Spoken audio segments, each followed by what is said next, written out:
Foodies and welcome to Vinayak kitchen. આજે આપણે પાલકની ભાજી બનાવવા જઈ રહ્યા છીએ। રેસીપી 1 રીત અનેક। તો આજે મારી રીતે હું બનાવું છું। ઘણી બધી રીતે બનાવતી છું, એમાંથી આજે હું એક શેર કરી રહી છું। તો ચલો બનાવવાની શરૂઆત કરીએ। તો આપણે હવે એક પેન લઈ લીધું છે, એમાં તેલ એડ કરશું।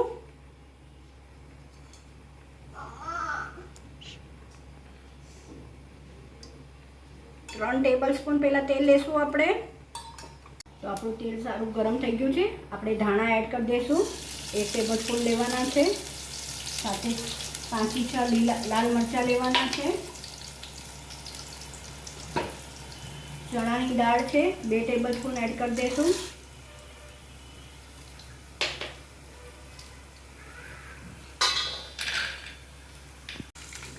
આપણે સિંગ એડ કરી દઈશું, જે 1 ટેબલસ્પૂન છે।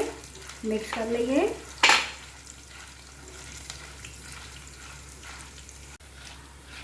આપણે આને બહુ કડક નથી કરવાનું, ખાલી શેકાઈને સ્મેલ આવે। સિંગ ઘણીવાર ફાટી જતી હોય છે, તમે જોઈ શકો છો।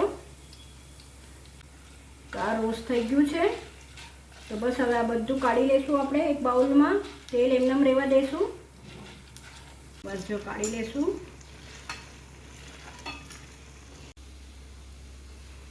તો આપણો મસાલો જે રોસ્ટ કર્યો છે એ મેં કાઢી લીધો છે। હવે અઠવારે એટલે આપણે ગ્રાઇન્ડ કરી લઈશું પાણી નાખીને। આમાં આપણે હજી 2 ટેબલસ્પૂન તેલ એડ કરી દઈશું।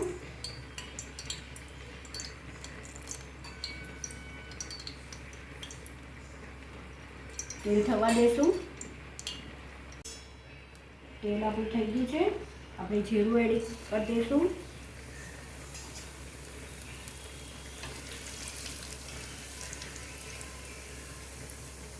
લસણ છે 20 થી 25 કળી, જે મેં ચોપ કરી લીધી છે, એડ કરી દઈશું। રફલી ચોપ કરવાની છે।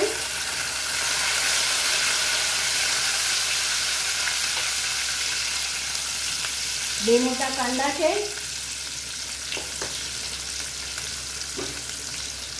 એડ કરી દઈશું આપણે।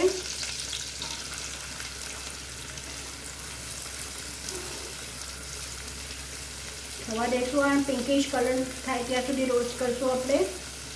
2 લીલા મરચાં છે, જે ઓછા તીખા છે એવા મેં લીધા છે, એડ કરી દઈશું। સાથે આપણે એક ટમેટું ચોપ કરી લીધું છે, એડ કરી દઈશું।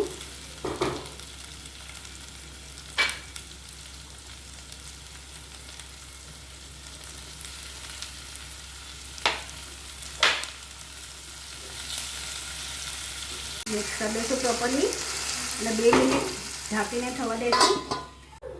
જોઈ લઈએ। હવે આપણે આમાં પાલક એડ કરી દઈશું।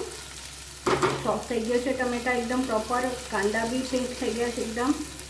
તો બસ આ સમયે આમાં આપણે મેં 4 કપ પાલક લીધી છે ચોપ કરીને, એમાં મેં 1 કપ કોથમરી એડ કરી છે।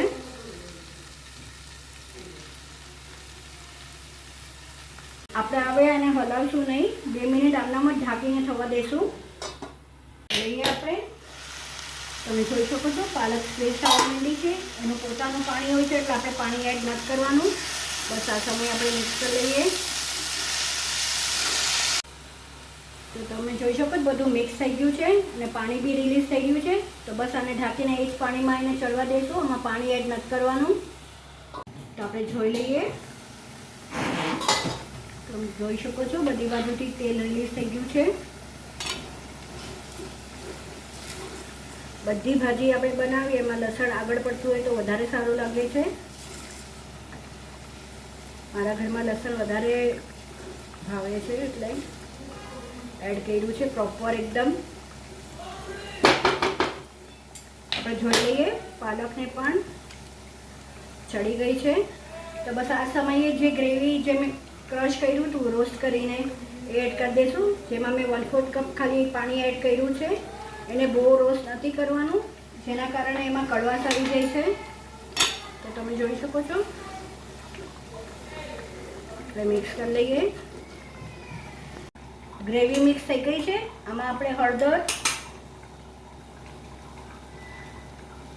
1/2 ટીસ્પૂન, મરચું એકોર્ડિંગ ટુ યોર ટેસ્ટ, કેમ કે ઓલરેડી આપણે આમાં લાલ મરચાં એડ કર્યા છે, લીલા મરચાં એડ કર્યા છે।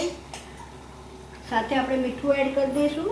પાલકમાં ઓલરેડી મીઠું હોય જ છે, તો આપણે સાચવીને મીઠું એડ કરશું. મિક્સ કરી લઈશું.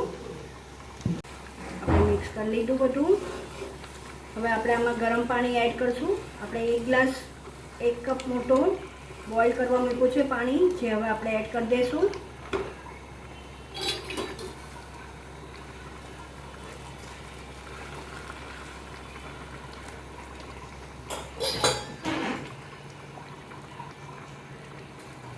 બસ હવે આને ઢાંકીને થવા દેશું.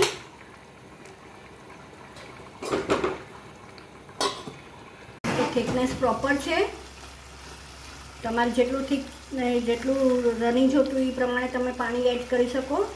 આ એકદમ રોટલી, ભાત, પરોઠા બધા સાથે જાય એવી બની છે પાલકની ભાજી.